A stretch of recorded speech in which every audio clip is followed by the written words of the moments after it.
And we are live. Hi, Anna. Hi, How are you? I'm very good, thank you. Excellent. So, welcome everyone to How to Startup. I am your host, Rowan Sinclair, here with Anna Szymanowska. I am saying your surname correctly, aren't I? It is more or less correct. So yeah, I accept that. Okay, well, I'll take more or less as a win for me. Yeah, you Thank should. you. Thank you very much.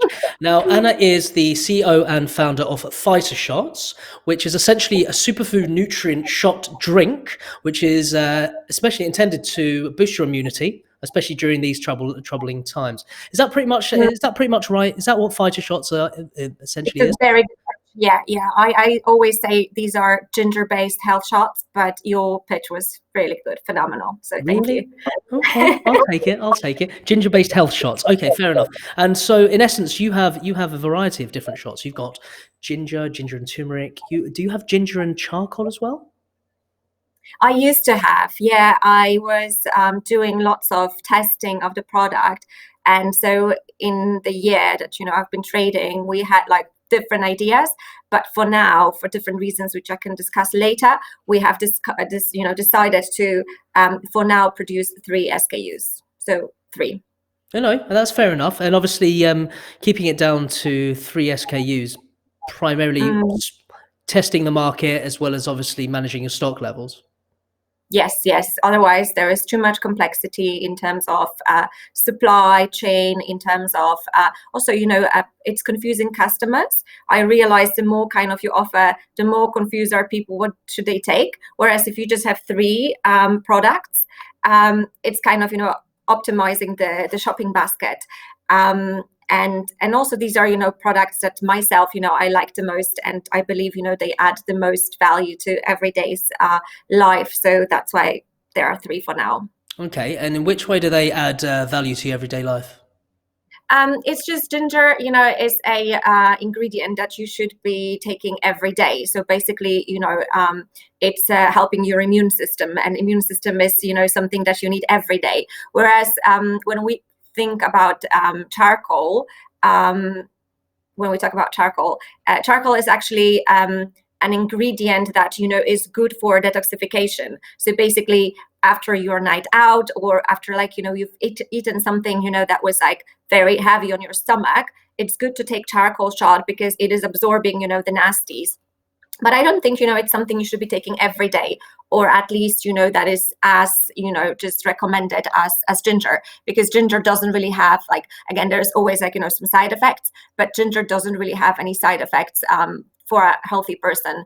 There are always some exceptions and some allergies, and some people obviously have restrictions. I won't say like without limits, but it's definitely one of vegetables that you could be taking definitely more, and has more nutrients and benefits than charcoal. Okay, because I know that some people have started. I think probably I've started a few years Mm, ago. Started brushing their teeth with charcoal and things of that ilk. yeah. What does charcoal exactly do for you? What's its benefits? Yeah, charcoal has these absorption benefits, or kind of, it works in a way that it is absorbing, physically, just other materia. So in terms of, like cleaning, I guess, pore off the skin, or like, your teeth, it's basically just, just absorbing other stuff. And the same way it works in your stomach. So in a sense, it doesn't have any nutrients itself. It's just like absorbing, the toxins. Hmm.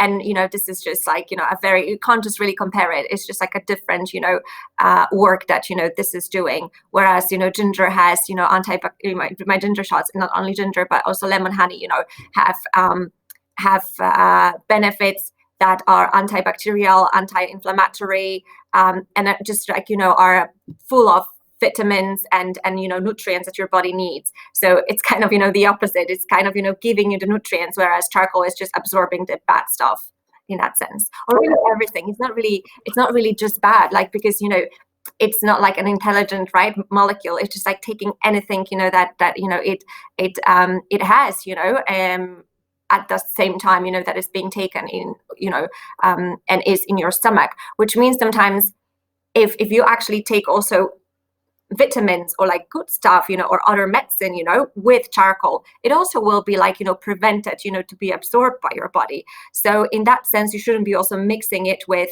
other, with other stuff that you actually want, to go into your system. So again, it should be, I think, best mixed with alcohol and with like maybe, just unhealthy food, really. Okay, Yeah. so for instance, if someone was going for a night out, you'd suggest Yeah. taking charcoal when they come back, or maybe when they're hungover the next day and processing it. I would say, the sooner the better, right? There is like when you are drinking, there is obviously like, a period of time where this alcohol is like, decomposing in your body. So at any stage, you take it in that moment, it will be stopped being absorbed. So I guess, the sooner you take it, the better. Okay, fair enough. So you do not have a background in food, do you? No, not at all. And so for my research, you have 2 MSCs. 3. Yeah. Sorry, 3 MSCs. Okay. I mean, wasn't one enough, Anna? They were just so different, and that's why. Maybe they would be, but it was just like, an opportunity. It's not like I planned it, it's just like it was over many years. So yeah. No, fair enough. Because obviously your background is management, industrial engineering, energy systems, and policies. Obviously, you got an MBA from London Business School as well. What was your third MSc in? Sorry, the third one. Oh, sorry. Oh, yeah, MSc. Yeah, you're right. One is MBA and 2 MSc. Oh, okay. Fair enough. I meant 2 masters. I'm sorry. Yeah, it's okay. Yeah, it's okay. That's still incredibly impressive. No, that you are actually right. So yeah, I was wrong. Sorry. Right. So Anna, you said you've done 3 MSCs, but one was it was 2 MSCs, 1 MBA. Obviously, your 2 MSCs that you did were management and industrial engineering, and also energy systems and policies, which is fascinating. How did you jump from that onto fighter shots, I guess? Well, that wasn't straight after energy degree. Then I also have done MBA, and actually during the MBA, I realized that having studied business for 2 years and having learned about so many different topics like marketing, like finance, like branding, like managing people, I thought it would be such a shame if you don't put all of this knowledge kind of together. And for that, I think you have to run your own business, because no other job, full-time job, will really allow you to put in practice everything you've learned. No, fair enough. And so, in essence, what prompted you to? I'd love to go into your masters in more detail, but we've only got 15 minutes, and it definitely is not the time for that, because we can have an extensive conversation about that. But what prompted you from going, obviously, from because you worked for 5 years at Airbus, which is amazing, working on the Eurofighter program, which is so cool, with the Typhoons as well. It's called Typhoon in the UK. It's called Eurofighter in Europe. God, that's so cool. It was definitely a very cool program, and I loved it. I've worked for 2 years on that one. Then I moved to the commercial side of Airbus and worked on the A320 for 3 years. So together I've spent 5 years at Airbus. And again, although I loved the job and it was really amazing, both the company and the product, there is always like, kind of other areas of life you want to explore. And I just realized I know nothing about like investments, finance, just was thinking, there is just so much more, right? I could be discovering. And I was in my 20s when I was working in Airbus, and I felt like it's not something I can, imagine to work in for another 30, maybe 40 years even. So I took actually a sabbatical. I didn't really resign, from Airbus at the beginning. I just took a sabbatical for the MBA. And thought, I'll see how it goes, and I can always go back. But as it is, once, you come to London, I think it's very difficult to leave. You see, there is so many opportunities, and just like, there's just such a huge market here. You could be doing so many different things. So I decided to stay, and I definitely, didn't regret that yet. Well, It Yeah. seems like you've kicked off Fighter Shots quite well so far, but prior to us going straight into the business itself, you obviously went into the London Business School incubator with Um, Fighter Shots, didn't you? yeah. Yeah. So how incubators work, you first have to have a business, running business, that is viable, that, already has, the concept, proven, and then they accept you in the incubator. Oh, And so I am right now, in the you're right incubator. there. Oh, in which case I've got the order wrong. We can come back to that. Okay, fair enough. Okay, okay. No, that's awesome because it's LBS 20 incubator. So naturally you have to have it. So you actually have to have a POC out, and then you actually have to have someone present at London Business School as a co-founder. Is that right? Or was that enough for you? No. You don't have to have a co-founders when Okay. you're applying. You can perfectly run the business, on your own. So that wasn't a requirement. Oh no, that's fair. I was just I was having a look at the website, and that was one of the I don't know whether it's a new iteration. Okay. Well, if you're asking about the story of the business, I did have co-founders at the beginning. So I first started the business before the incubator. I did have co-founders, which have helped me heaps, with just like, the beginning research, and finalizing recipes and doing like, the first test of the product. But then for different reasons, they couldn't continue full time on the business. And so it was actually the same time as they were leaving, I was applying to the incubator. And as I got, accepted, I was already on my own. So that was kind of a between, which was actually, great timing, because I think, any business, owner really, or like any entrepreneur needs, this support and kind of this, environment. And having co-founders, I think, kind of, is ticking this box of like, having this kind of just feeling, I'm not crazy, I'm not doing something, that like no one needs, because I have these people, that believe in this as well. And then, being in the incubator is kind of similar, because you all the time get this validation from people that like, what you're doing actually makes sense, and they are helping you like, with so many different areas, like, also getting customers. And I believe, having customers is just the most important thing in a business, because once you have them, then you can figure out everything else, right? Because if you have someone that is excited about your product and actually wants the product and is able, is willing to pay for it, then you'll figure out, how to bring this, product to the customer. Okay, fair enough.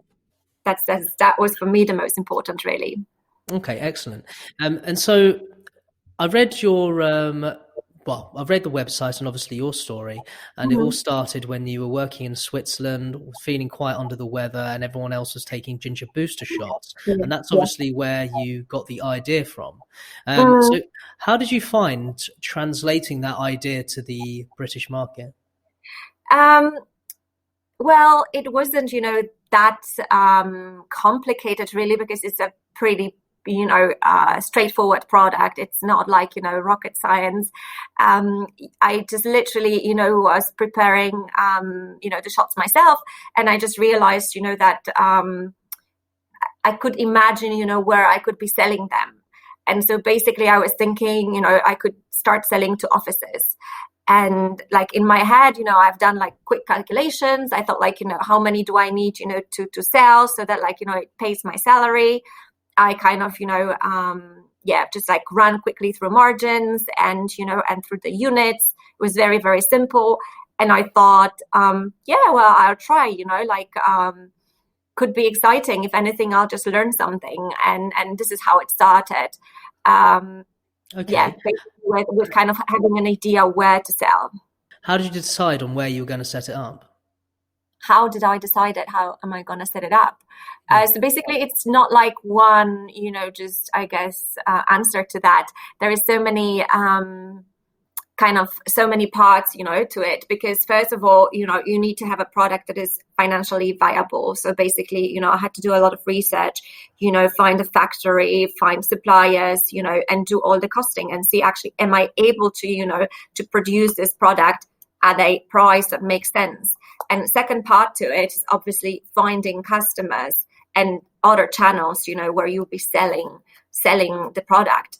So So I think that's kind of, sorry to interrupt. I think that's kind of what I want to dig into is like, what was your process around actually identifying your customer in the first place? Because obviously you've spoken to me about, margins and financials and everything like that. I think more realistically is, how did you decide, okay, yeah, it's not a complicated product. How do I know that there's a market in the UK ready for this? There's obviously competition. Obviously Superfoods have been around since 2015. I think I wrote a blog about them in 2012, years ago. But realistically, it's not an easy, finding out that you've got an FMCG product, like launching an FMC brand stop, takes a huge amount of bravery. So kudos to you on that one. And also, a little bit of prior knowledge of the industry. So obviously you didn't have any experience of the food industry itself. So what's your process around, really shoring up your knowledge of it and then actually going through the research? Because this is something that, early stage startups really struggle with, and they don't really know what to do, what the process is. Yeah. First of all, I believe you need to believe in your product. So it was kind of a problem I was trying to, solve for myself. I know this sounds like, every theory you'll come across, at MBA or like any book, is saying the same, like you have to solve someone's problem. And basically my problem was that I loved the shots, and I found them just very expensive and not available in places where I wanted them to be available, basically offices. So I've noticed that offices want obviously people, to stay in there as long as possible. And they have budgets for snacks and drinks.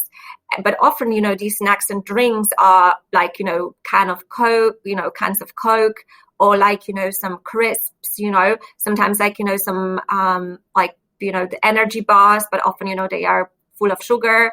And I was also like very, very particular about it, about the, the ingredients of the product. And I just felt like I can, introduce a product that I know people are buying, because I myself was buying the product. I knew lots of other people, that I know were buying, shots. So just kind of, having just, based on a very obviously small number of my friends, I found it's a cool product. It's actually, giving you, some benefit, and the benefit is being, it does add you energy, because ginger is really spicy. So once you have it, you can literally replace your coffee. You feel more energized. You feel like you've done something good for yourself. So and it really works. I'm not sure if yourself you're taking ginger shots, if you've ever tried them, but maybe if you try, then what are you saying, Anna? You're saying my skin's not clear enough? Is that what you're saying? Not just the skin, it's like really everything. It's like, it makes you really feel like, much more, just, I guess, healthy. And so, yeah, just having, this product, I just liked myself. And, I was thinking, I can bring it, to kind of more places, and I can maybe do it cheaper as well and better as well, because there were so many shots, in plastic bottles with very low concentration of ginger, with like additions of like apple juice or like lots of water, and I was thinking, I want to do my own formula, which I loved, which is like ginger lemon honey. I couldn't find exactly that formula. I wanted, that it is in a glass bottle. And, there were like few other things I was thinking I can do better. So that's, basically that was the idea. And then the second step was actually the research. So kind of, asking offices, like, would you buy, like, who is making, the purchasing decisions in your department? Can you put me in touch with that person? So I've talked to a few office managers who, explained to me, the budget they have. Sorry to pause you very quickly, Anna, because you're going on an you're covering off all of my topics in one breath, and you're doing a very good job at it. But okay, so you had the idea, the initial concept. You took it from Switzerland naturally, and thought, right, I can do this cheaper and better over here in the UK. Very simple, done. Okay, naturally, you had to come up with a name. How did you come up with Fighter Shots? It was a combination of things. So first of all, I wanted that, it shows that like it's a potent and a strong drink. And second one, actually working at Airbus on Eurofighter kind of, brought, this this name kind of as well, and this association. Oh, I like that. That's very clever. That's very clever. Oh my God, you've been inspired by Eurofire. That's fantastic. I was inspired a little bit, and I felt like, yeah, that would sound cool. I didn't want it like to be another like herbal brand like for women only. That like looks very medicinal and like just very light. I wanted like that it resonates. Yeah, it's a powerful name. You've chosen a very powerful name that resonates and that people are drawn to. So I was very drawn to the name when obviously I found you on. I think it was either Shaper or Instagram, but either way, I was like, Fighter Shot. What is that? Are we self-administering injections? Oh no, thankfully not. So it's good news. No. So it's a lot more docile than that. So obviously from there, you created your brand, you created your logo and everything like that. Was it a simple process coming up with your logo and your packaging, your labeling? Well, the labeling is still actually being in continuous work, so it's still evolving. But the name from the beginning, I just liked it. I asked a few people and everyone said, oh, it's a cool name. So I just like decided on the name. I also didn't know, I was actually ready that, that maybe it might change. I know businesses are changing, so many things, but I was lucky enough that like the name at least, could stay. And now I see, looking back, it is very important actually, what name do you choose, because you're investing so much, in the domain, you're investing in trademark. I had to trademark it, it takes several months. If I was right now changing the name, that would be just a mess and a lot of, wasted time and wasted money. So now from the perspective, I think it is very important to do a good due diligence on your name.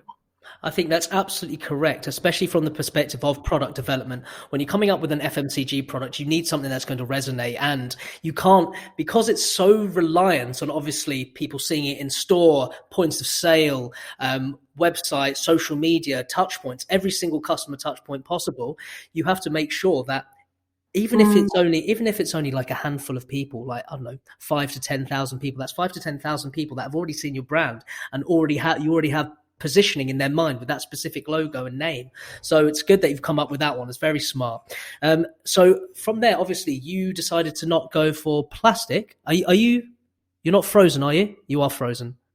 Oh no, am I? Damn it. Sorry. It's but okay. I can see you. That's fine. Hopefully you should come back. Normally you'll come back after this time. So you went for glass bottles, which is incredibly brave, again, because obviously from the pricing strategy you're going for, obviously on your website, it's £26 for 12 bottles, which is that right? So what we're talking about, just over £2 per bottle. Obviously it is a shot. Now, how have you been able? I imagine the reason you didn't go for glass, didn't go for plastic, was because obviously it's plastic, and plastic's disgraceful. But in essence, how have you been able to offset the cost of glass bottling? Well, again, even though I just wanted, I kind of had an idea, I was working back. Okay, so starting from the beginning, it will be a little bit maybe of a pricing class. Basically, because the product is already on the market, a similar product, then I knew more or less what is the target, price I should be aiming at. So I thought, in retail, that will be probably, £2 to £3. Then you need to subtract the margin that you usually have to pay, for different, third parties. So even if it's, online marketplace where I'm selling, they're also taking, 15 to 30%. If you are selling through, food service, they also take 30 to even more percent. So you kind of, have to work back your margins. Then, I worked out my wholesale price, and then I also knew what is the average margin in the industry, and it's for food, businesses, it should be like around 30%. So I had this price for the goods, the cogs, so to say, and then I was checking if I'm able to source all of the material below that, and I just managed to find glass bottles that are reasonably priced. So even though I could probably get plastic bottles a few p cheaper, still glass works for me as well. One thing. Oh, it suits your Second, brand. Yeah.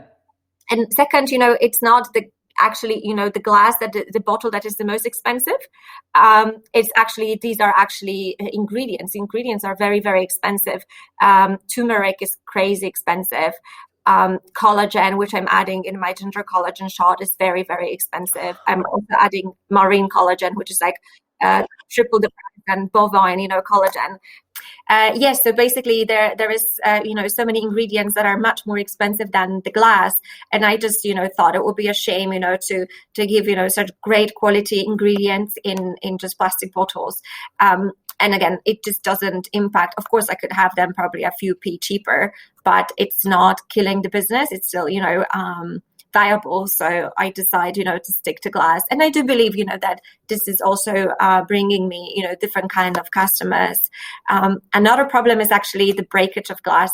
So the glass itself has an X cost, but then I also unfortunately have to deduct breakages, standard, especially in transit as well. But we'll get onto logistics in a little bit because that's a headache. Naturally, if anything breaks in store or anything like that, then that's unfortunately going to be the shopkeeper's cost to consume. Now, obviously, it's fantastic you've gone for glass bottles. Okay? So from there, we've talked about labeling, talked about logo, talked about company name. So you've obviously decided to go for offices. Now, you were going into lead generation not too long ago. So you have, therefore, what kind of offices did you approach, and what was your process of doing it? So I was thinking, what offices, what type of offices, would offer the snacks and drinks. And these are often like consulting companies, middle-sized offices, really, because, if huge corporations, they I guess couldn't also afford, if they're employing like, tens of thousands of people, that would be kind of probably too expensive. So, SMEs, I would say, ideal size would be between like 200 to 1,000 people. So this type of offices. And I'll, ask my friends, for, from London Business School, I, know so many people working in different offices that I would just speak to them and ask for introduction to their office managers. And that would be very iterative process. Down the line, I was thinking, I would probably invest, in digital marketing and like, maybe just employ tools like LinkedIn, for acquisition.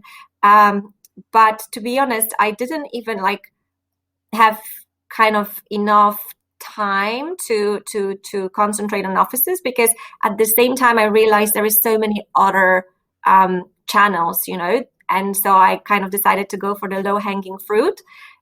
Started selling on Amazon, started selling on other marketplaces, going to coffee shops, gyms, and just like trying to get as many customers for just at no cost. Okay. Sorry, let me just quickly pause you. Sorry, it's so rude when I ask to pause people, but that's the problem with doing this virtually. I just wanted to so let me get this right. You went in and you just walked in to cafes and gyms by yourself, just walked in with a couple of samples, or did you call? Yeah, no, again, it sounds maybe like almost too easy, but I didn't even have to do that really, because everything happened through introductions. So there were people like, asking me like, oh, I see this, you're selling this product, would you want, to send me a sample? I'm going to check, if I can sell it at my place. So I didn't even do a lot of legwork really. A lot of the introductions were kind of warm introductions. So going, for example, to I was going a lot, in the first months since I started the business, to different, trade shows and like, to different conferences where I was meeting people, and I was just being introduced, to like, distributors, to, different business owners, and I was taking it from there. Okay, so I did read that obviously you went to, with one of the trade shows, one of your friends from the London Business School very kindly let you join his stand, which is awesome, and obviously it's complemented his brand as well, because I can't remember what it was exactly. It was Eric from, yes, no, not Eric. Oh, you really did a great job, Eric is doing another brand, kids snacks. But this friend who I know from London Business School is doing poppadoms. Okay. Rini, yeah. So he invited me to a show, and yeah, that was really good That makes experience. sense. Well, because ginger's so heavily used in Indian food as well, so it kind of goes well with the poppadom. No, that's really cool.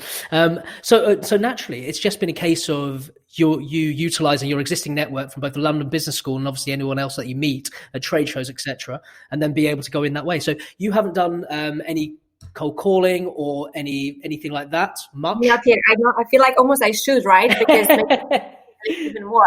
But I really, again, because if you're like on your own, you have to juggle like, so many things. And I also couldn't oversell if I didn't have like enough product in stock.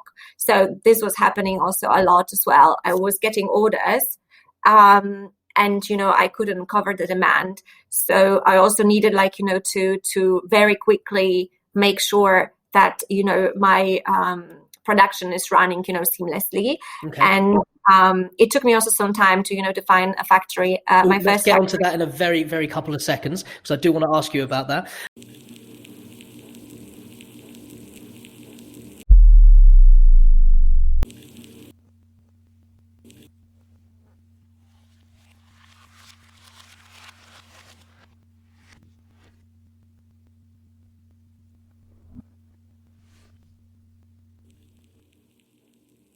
But just lastly, you mentioned obviously meeting some distributors at trade shows. So you have, so in essence, you've got a direct consumer model going via Amazon. Are you selling directly to shops and health food shops and that kind of market as well? Both, yeah, but I definitely that's the thing. I'm so happy I didn't kind of go one way like 100% yet, because only now, again, because I didn't have any experience, I wouldn't even know what are the disadvantages of working directly with with these coffee shops and all that. That's true that you're cutting the middleman, and it seems like you have maybe a better deal, and they have a better deal because you can meet kind of with the price in the middle. But the hassle of chasing them later on with payments and just like taking care of each of these accounts, I don't think it's scalable. So now I see the advantage of distributor model. Yeah. And I think that would make more sense. Obviously, like I'll keep working, with places I've been working, but I don't see, how kind of you can work on like directly with that many people. There's that, and also, and also obviously there's the issue with logistics as well, and dealing with multiple customers, and you having to swallow cost as well, or charging them more to cover freight, which is a nightmare. And naturally, obviously, I know you end up taking a bit of a hit when going direct to or going via a distributor, but obviously the logistics is taken off your hands at the end of the day, so it does make a huge amount of sense. Obviously, one thing I did want to ask, which you were just about to touch on there as well, was finding a factory for production. Did you first and foremost, actually, did you start by making your own iterations of fighter shots at home? Yeah, of course. Yeah, that's what we've started doing with our with my co-founders. Mm-hmm. So yeah, the first I think month we were literally like in the kitchen, both making sure that the recipe is good, and second, like also costing it. So literally would be like weighting all the ingredients, and researching the cost to make sure that like it all makes sense, but also has the benefit we want it to have. So yeah, the recipe I think took us like, it was full-time 1 month work. Yeah, and we came, I think, 3 products, three SKUs we had, but different SKUs. It was only the ginger that that was original, that stayed, that until now has the same recipe. The others came later on as people were asking. So people were asking like, oh, you're doing ginger, why don't you do turmeric? I was like, oh, but there is already, I thought, enough turmeric on the market. We're like, no, we want to buy turmeric from you. So we added, for example, where were these customers reaching out to you to give you feedback? Because obviously you started off in your kitchen or London Business School, wherever it was, to identify which iterations you were going to go for. Did you then approach farmers markets first? Yeah, no, you were not ever selling farmers markets, really. We've just, ask friends, really, and again, I wanted to make a product, I'll be myself happy with. So as soon as I felt like, yeah, this is a product I want to, drink myself every day, we kind of got, a little bit more confident. And I think the first customer was actually in the office. So it was a friend who said like, oh, once, you have this product ready, just, ship it to me. We'll test it in the office. So it was actually a friend that helped us because he has ordered, I think, like, just very small number, like maybe 50 shots or maybe 100 shots, to his office. And then he asked, people to send us, feedback. So and these people didn't know that was literally just our first order. So they thought like, it was like some, established brand maybe. And they didn't know really like who they are really sending this to because they were sending it through that friend.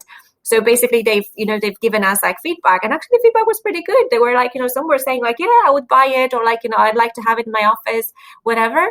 So we just got confident, and having like, this first, paying customers, I then, took kind of some risk and just like decided, to produce it like on a bigger scale. No way. So you just went straight for it. There was no staggered approach. It was just right. What the hell? No, that's amazing. That's amazing. No, it was just actually, I felt like, if I want to be serious with this business, I can't like, do things myself. Like, it would be just, as I said, like, it wasn't ever my passion, like, to cook and like, to be in the kitchen all day. I literally kind of, wanted to scale as soon as possible. And it wasn't, a huge cost really, or huge risk either, because I've asked before, like, some friends, I was like, what if I produce like, this number of shots and no one wants to buy? And everyone's like, oh, just give it to us. Like, we'll consume. So kind of, knowing that, some people, it's not, something that like, you're like piece of tech, right? You're like investing so much money and then no one might use it. I knew that like, it's a food product, like, it will be eaten, it will be drunk. So, and I thought like, actually back then I also didn't know what is the shelf life, but I thought I can freeze it also, it can be easily frozen. So it's good indefinitely, I'll have like maybe shots for my life, So I thought like, I'm gonna like spend this few thousand. It wasn't that much, I found this very small factory in Scotland. Okay. I think the minimum order was like 5,000 shots. So again, it's not huge, amount. And so yeah, I've ordered from them 5,000 shots, and literally I've sold it like within a week, maybe. Before we go into how you sold it, what was your so essentially what was your can I ask what were your initial costs in terms of obviously getting it produced on a mass scale? What, 5,000? Yeah, the 5,000 was a few, but obviously there is like, some fixed costs, they always like charge you a little bit more for the first run. And also because, it's pretty small quantity, then all the ingredients were a little bit more expensive. Now obviously I have like, different suppliers for everything, literally. So realistically, if someone wants to scale up, how much do you reckon they should save up? Again, I don't know if you need to even have any money. Later, I realized, if you have a good business and you're good at convincing people, you can like find investors. There is also, loans. So if you really believe in something, I don't think, you need more than a few thousand, to prove the concept, to just sell anything and show, okay, people are wanting to buy, and this is my, way forward, and this is what I want to do. So if someone buys into this idea, I think, there would be enough money, on the market to help you with this. But in these terms, I think it didn't even put that much money up front. It was literally maybe the production run, which was all together with like, me going and visiting, for a few days, the factory in Scotland, and again, overpaying for all the ingredients because, the ingredients were so expensive, was maybe like £5,000, which again, it's okay. I think the biggest cost was literally my time, because at the same time, I could have been earning money, which I haven't. So I would say the biggest cost was actually my time. Okay. And what was your process in finding a factory in the first place? Because obviously I imagine was it just a case of calling as many as possible and finding who would be able to give you a realistic minimum production? Yeah. So basically, if you want to sell the product, through like viable channels, your product has to be SALSA qualified. certified. SALSA is like, one of the certifications for food. And there is a website directory where you can go in, and for any business, you can check whether they are SALSA certified or not. So basically, I went on that website and have called, I think, almost all of the factories that had the certification in the UK. And you'd be surprised it was so difficult, because some of them would tell me, oh, we don't do juice at all because juice is contaminating, our production line. We only do like water-based drinks. Or, for example, so we're telling me back then, I didn't even know what was my juice supplier. So I couldn't answer that question. They were like telling me, if it's not organic, we will not process it at all, because we are just, organic certified, and we will not do anything else. Then some were telling me, oh, we can't do glass, we only do plastic bottles. So some told me like crazy, amount of, MOQs, minimum order quantities, which I also said for our first run, I don't want to buy like 100,000, right? So I was basically like going through the list and kind of, just going one by one. And it was like from everywhere, it was like, no. And then I found this factory in Scotland, which actually at the beginning, they also said, and the size was also a problem, because my product is 60 milliliters and I wanted to definitely keep it 60. And they would be like, oh, our minimum, bottle machine is like 250, can only fill 250 at a minimum.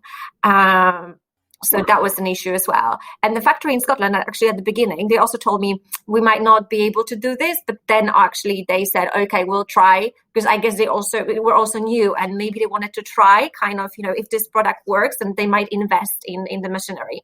So they decided to take it, although I think they were mostly doing it manually, the filling. So that was funny too. Yeah. Did you witness that? Did you go up and see them actually doing that? Yeah, they had like a very small, it wasn't like a professional, big machinery. That was like just for filling miniatures, like, kind of, a very small dosing machine that they had. But basically, like, it was taking forever. That's why also I stopped working with them, because their cost, their cost was also, they told me like needs to be, higher, because they just don't manage to fill that many bottles, in the time they were planning for. So they just couldn't, carry on with that product. And at the same time, I already had, after a few runs with them, my volumes went up, so they couldn't cope with them. Okay. So then I could factories, yeah. So because you've moved over to London now, aren't you? You're in, are you in Northwest London, or are you in Essex? I can't remember. It was one of them. Tottenham. You're so North London. Yeah. Okay, I was wrong on both. And so in essence, you've now moved it obviously down production down here as well. So that means obviously food miles are significantly shortened. Freight cost is obviously significantly less. Your time is as valuable as it is. It means you don't have to go up to Scotland. Where in Scotland was it, by the way? Port Glasgow. Bloody hell, that's a mission. And so, and so in Tottenham, what did you have to scale up production to enable you to be able to move to Tottenham? So I think the minimum production with them was like 10,000 units. Okay. That was the test run. Yeah. Okay, cool. And you, what are you up to now? So we just produced 40,000 last week. That's excellent. Congratulations. That's fantastic. Wow. Keep on scaling up. No, that's really good. Okay. Excellent. Yeah. So you were just talking about finance. Now you said, obviously, you just need a few grand, and then you'll be able to at least, go and find yourself a loan or find an investor. Just have to believe in the product. So you've obviously, have you sought out finance yourself? Yes. There was also through introductions, I found investors, yes. Oh, that's fantastic. Okay. And what advice would you give to my listeners and my viewers for seeking out finance? It's a very good question. It's not like, I have that much experience. It was literally, I guess, one time. So I can't say, I have a process for it. But how it worked is basically, I think, if you have a proven model and you're showing, you're selling, and someone actually sees, that it makes some money, and you have an idea, how to grow it, then again, there is people, that if you're lucky, you find the people, that actually want to be involved in smaller, startups, because, it's also exciting for them. and they like you, I guess, and they believe that you are the person that can actually bring it forward, then I guess you can get the money. But it's not very, I don't think there is just one answer. A second thing I really believe is very important, because I met these people as well who are telling me, I do want to invest, but they had no idea about like anything about like food business. And I realized it is very important to take smart money, because first of all, you will feel like you have someone to discuss things with. Each time I want to invest in something, I can discuss that with the investors, and because they were previously, one of them was in hospitality industry, he definitely understands the business, and this is very important. He was not asking me questions that, I've met some people, they told me, I want to invest, but where is my exit strategy? And I'm like, well, I'm not like thinking about exit, yet, when I'm like at the beginning, right? I'm a year in. I think, I literally didn't plan that. Like, you can, of course, tell them a story, but I didn't feel if someone is from the beginning asking this, that there is a fit. It means like, he just wants to make quick money, and it doesn't work like that. I think, people, we kind of are all in this together. Mm-hmm. So you have to find people that are able, to help you with the scale, that are able to help you, like, with finding customers, and just growing the business. And obviously, if that goes the right way, then at some point, there will be opportunities, for, I guess, either running it as it is, or like maybe, exiting. But it definitely will take, a few years, I think. And I think the right people will understand that. Okay, excellent. No, thank you very much for that, and I appreciate it. Now, just obviously, I think we've got about 10 more minutes or so, if that's all right with you. I just wanted to cover off marketing and branding, because obviously those are two areas that you were able to pick up whilst you were doing your MBA. How have you been finding marketing and branding so far, and what's been your process of reaching out to more customers? Yeah, this is a whole new thing, I'm learning. So at the beginning, I didn't even have the time. I was just like, just kind of trying here and there, sell the product. Now I see that, definitely there is a time where I have to kind of, get more serious on that. And I know kind of in theory, right, that like, you have to do so many things, to increase the awareness of your product and of your brand. So I'm just literally just starting working on this. I literally just like, last week have launched, Instagram and Facebook ads. I've been working on the kind of audience, kind of creating, the lookalike audience. And I don't think you can do it too early, because to do that, to actually, target the right people, you have to know who are your customers. And at the very beginning, you actually don't know. And you can't assume this, because you'll be so surprised, only now that I have like, a few thousand customers across, all the channels and all the platforms, I could like, my actually intern was doing that. He's done an amazing job, calling actually the customers, those, that have ordered like, the product several times. And only then we could understand, actually, these are our customers, and this is, people, that are buying our product. And this is where kind of, they are moving, right? This is where they are buying. This is like what they actually want. And only knowing this, you can like, approach them. And once, you know why they are actually buying your product and what problem you're solving for them, only then you can create an ad that would be, suitable for them, and obviously hitting it on the head. And how did you identify? So you obviously had a lot of data. Where did you collect all the data? Because obviously you so in essence, how were you able to collect your customer data, considering you have Amazon customers, website customers from the office as well, from on a B2B level, stockists? How were you able to get all that data? So we started, the biggest database, I would say, is Amazon. The bad thing is in Amazon that you actually don't get an email from the customer. So the platform prevents you, from kind of getting, directly the email. but you have a phone number, and I can obviously, analyze the purchases. So having over 1,000 orders, I can see, who kind of are the customers, that are buying the most. And I have customers that, have bought more than 10, 15 times, within just a few months I'm trading. So I can definitely see, okay, this is, these are the people, I should definitely be talking to. So my intern has, because we have a phone number of these people for delivery reasons, they have to leave the phone number. So we've been calling them and just asking them, what do they think about the product? Why did they buy it? Are they gonna are they looking for any other similar products? Just to have an idea, should we be introducing a different product in the future? What would they change? This kind of questions. And this is one set of data from Amazon. So there is a way, to kind of get to these customers. Second is from the website. So generating traffic through different partnerships. I also have a few thousand, data points on my website. And there you can actually extract the emails. I've also installed this plugin on the website where people kind of, for a discount, they can leave the email. What plugin's that? I think it was Privy. It's called. Okay. Yeah. Interesting. And it just integrates with Shopify. It's very easy. So yeah, and then they are collecting, all the data and how Facebook ads works. I didn't know that. Maybe it's obvious for people that do digital marketing. I mean, it has to be obvious. It wasn't for me.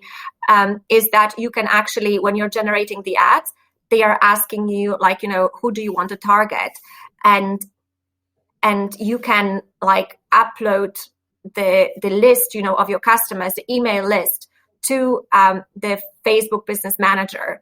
And behind the scenes, they are kind of creating a lookalike audience based on the customers that you have. And they can even just kind of, they do these degrees of likeness, I think likeliness of people. You can choose kind of, I guess the sigma that would be, in statistics, and you can then, decide how broad you want to go with your audience. But again, you have to have, this data first, so that you can do this. I know that sorry to pause you again, but obviously the other thing with Facebook ads as well, which is absolutely fantastic, is obviously the advantage to having your Facebook pixel installed on Shopify as well. You can create a lookalike audience based purely on everyone who puts a product in your basket, or looks at a product, or checks out. You can create lookalike audience based on several different iterations. It's amazing. It really is. But sorry, I just interrupted again. What were you just about to go on to? The pixel, that's true. It's an amazing tool, but with what I've done, I was just saying with the email, is that I'm also selling on other platforms where pixel is not installed. Mm-hmm. So there I could also extract the emails and add it to the list. Oh, wow. That you later upload to Facebook. So kind of you have a broader but yeah, obviously pixel is crazy sophisticated, and that's true. The kind of data they are gathering is just insane.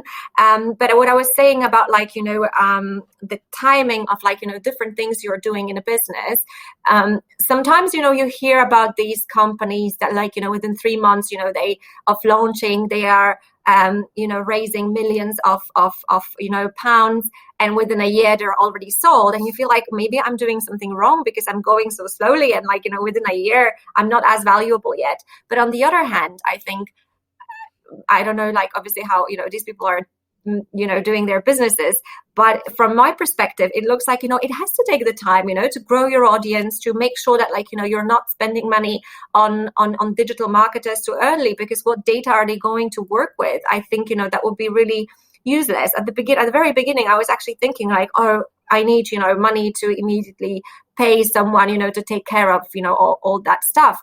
But now only I understand actually it is okay to take a little bit more time, because then I'll be making the decisions much more wisely.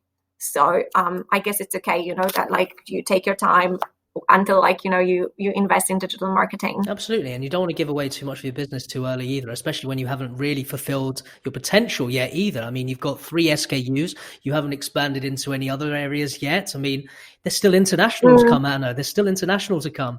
I just wanted to know as well, with regards to getting your web visits up, you said that you've had a lot of people promoting your website, so you'd increase web visits. What other methods and tactics have you used to be able to increase the amount of users visiting your site? So on my bottles, I've added actually the website. So on the bottle, you can see order at Fighter Shots. And actually, I see it's working because I see that some of the customers from Amazon that first, have ordered the product on Amazon, then I see them, they are buying from my website. And I guess they know this because, of that. Again, I can't like vouch 100%, but I think how otherwise would they found the website? Mm-hmm. So that's kind of generating the traffic, just like having the product, the website on your product, and then through partnerships. So basically, there is so many websites that are offering discounts. So if you are being one of these businesses that is offering a discount through some website, there are people that just are searching for discounts, right? So they use websites that are giving you this, and so basically once they find you there, then they go to your website. So this is generating traffic. What else? I guess that would be one of the biggest. And then just really trying, there is so many people on Instagram reaching to me that they want to promote the product. They actually, are kind of incoming. These are incoming requests. So through that, there is a few orders here and there. What else have we been doing? For example, we've been also partnering with other brands where we're adding, our flyers, to their boxes, and we do this as well for them. Okay. So kind of changing, this literally trying everything, for free. And again, on my agenda, and as I'm planning, to raise more money and grow that.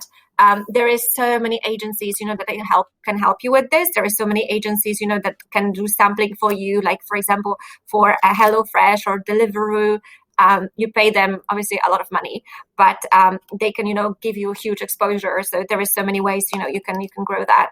No, absolutely. And I did notice that I saw a promotion for Fighter Shots earlier via the Da Vinci Group. How did you find that? Yeah, this is also one of the partnerships. I've been trying out. So basically, I came across, these girls at Da Vinci, and they've liked the product, and they have been doing, some sales for me. So that's another way of promoting. Yeah, I think it was primarily because I think Facebook and Instagram had aggregated my search results and then identified that I'd been looking on the Fighter Shots website, and then naturally it ended up promoting to me, which is quite hilarious. I was like, what on earth is this popping up for? This is weirdly timed. Okay, and you mentioned, I think just penultimately, there's 2 last things I want to cover up before we end off. You mentioned obviously you've got an intern. Yes, I do. Wonderful. And what made you decide to bring on an intern, and how long have you had? Did you say it was a him on your team? Yeah. So he joined in January, and basically he reached out to me. So this is another advantage, that I guess an incubator brings, because it gives you visibility. So basically, the intern just wanted, to have some experience with a startup. So he decided, to reach out to the startup at the incubator. And he just, have told me that I've seen you're in the incubator, and I'm very much interested, in working on a startup. And, he immediately said how he would like to add value to Fighter Shots. So because he was already on campus, and, my office is on campus, we, met the next day, and he literally started learning, the Monday after. So that was a very quick process. Oh, that's fantastic. And obviously your intern's primarily picking up some of the social media stuff and doing some of the phone calls. How have you found delegating some of the tasks? Yeah. So we started with actually the pitch deck. So that was in January. That was the time when I felt like I'm ready, for raising money, because my orders were growing, and so there was a need for more stock. And obviously you need a lot of money upfront because you have to pay, all the suppliers, like, a month in advance until you recover the money. It's another few months until you sell something. So I realized that, like, actually, I would need some cash. And so this is when I decided I'm gonna, start raising money. And for that, I need a pitch deck. So when he came in, I said, like, just please help me with that. So he helped me with the deck. So that was his first task. And then literally, there are so many things you have to do, in the business. We were doing some pop-ups. He was helping with that. He was helping, with the strategy as well, because obviously that's also a part, of the deck. So kind of, it goes together. He said actually he's interested in a strategy, which makes sense. So I also told him, like, to call like CEOs of, similar brands to kind of, realize like how are they, getting to how they are like, doing their business and, growing their business. So his very first task was, to like, call people, CEOs of successful brands. And he scheduled like, some amazing calls, that have helped us as well, like, to get some customers, or like, get some ideas how to get customers. And as I mentioned also before, he was doing the calls with and the interviews with the customers. So, just so many things, you have to do in a business like that. So he's been helping with all of these things. Okay. And you found it generally quite easy just to delegate and move things over? You haven't felt like you needed to own too much of the project yourself? There is not really a much, like financial responsibility. So I wouldn't worry. And on top, he's a very reasonable person, graduating from London Business School, so yeah, I definitely never had like any trust issues with him. No, that's excellent. Okay, so last but not least, you're looking to raise finance soon. Where are you? Yeah. Where are you looking? Are you looking to go straight into VCs, angels, or what's the plan for that? So actually, the plan was already a few months back to raise with Crowdcube. So I actually already signed with them, kind of. Yes, actually, I did. I saw that you were supposed to start this month. Yeah, it won't happen, I guess. And also because, there is, for now, I had, the angel investors who have been helping. So it's not like I need immediately the money anymore. And on top, like, the situation has complicated things. But I've then rediscussed with Crowdcube, and they said that actually I don't need, to do, because one of the kind of things you have to prepare is a video. So I thought, like, how can I do a video with in this situation when you can't meet people? But then they said, actually, you can just do it like as we right now do, via Zoom or any other, like, just online service. And probably this is how I will go forward. So I'm thinking, within the next few weeks, I'll definitely go again, like revisit the topic. And in terms of like, how do you find investors? So having, this kind of tab on my website actually does help. I have a few people that told me, customers, that said, I've tried your shots. I really like it. Let me know, when you're raising money, I'll be very happy, like, to chip in. So I have a few leads through that, few, leads from my friends at London Business School who also like, are earning, great money. And it's just sometimes like, they also like feel, okay, what do I do with it? I actually, want money to grow. And I think it's great, to invest in a company that you actually know. Of course, you can just like buy, some stock on the market, but you actually have no idea what is, happening behind the scenes. It's such a different experience, I think, if you are investing in a startup, because in the end, you can actually also have an impact. So basically, if I also, again, would not take money from people where I feel like, they just want a quick return and they would not be able to help in case, I would need this help. So I would definitely accept money, for example, from this friend, that have been helping me already. He has background in food. So I know that, like, if he pays money into the business, he would also help with advice, with contacts. So that would be very important. So yeah, I have a few ideas where to get investors from. And last but not least, I think it's very important, that when you have the SCIS approval from HMRC, which I got, means, the investors will be getting 50% back of their investment. So this makes definitely things much easier as well. Yes. So yeah. that would help also raising money. It does. It makes those conversations a lot easier. So, Anna, where do you see Fighter Shots in 3 years? Yes. I need to answer this question to so many people. So many people are asking me. To be honest, I was thinking that might sound like a little bit cocky maybe, but I was thinking, what brand should I be following? And I don't see, of course, there is a few amazing brands. Okay, that's a lie. There are a few brands, I really admire. Obviously, Huel is amazing. I love, that they've managed, to make the brand so big. And actually, I do like their product as well. It's not the healthiest. It's just probably, just a product, that you shouldn't be actually taking every day as they claim.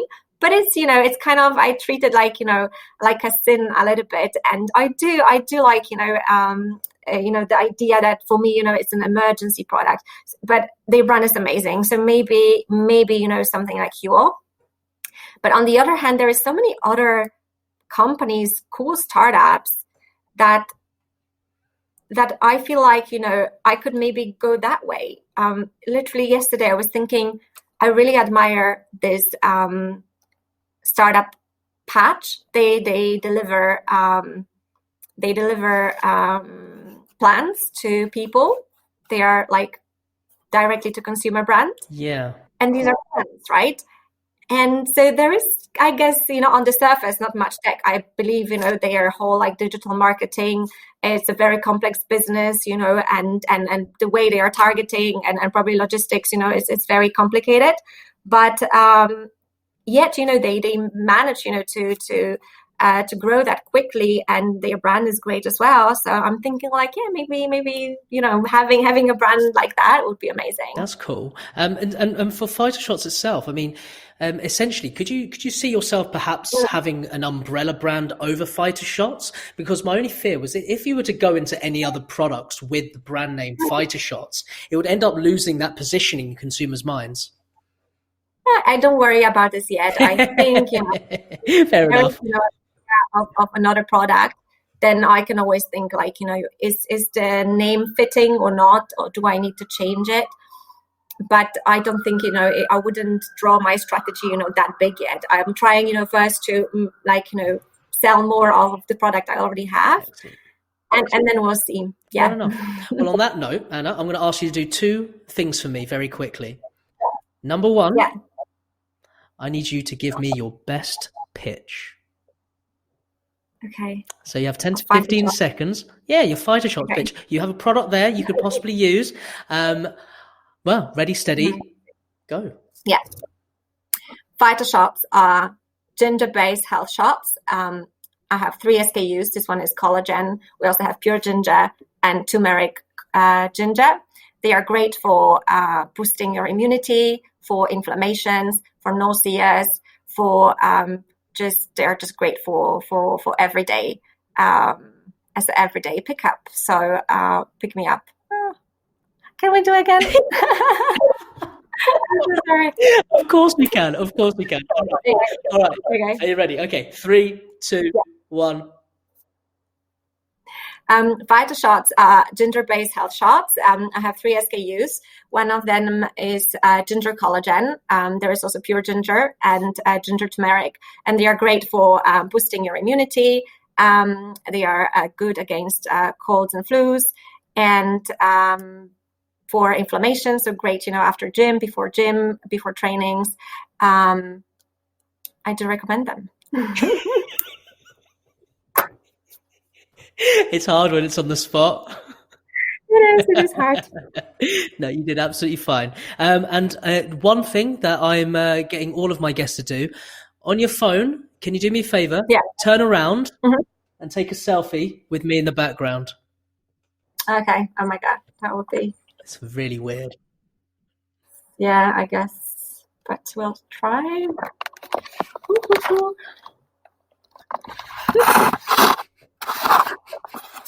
Like that?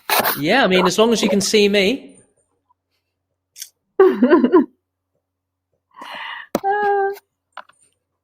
Wait.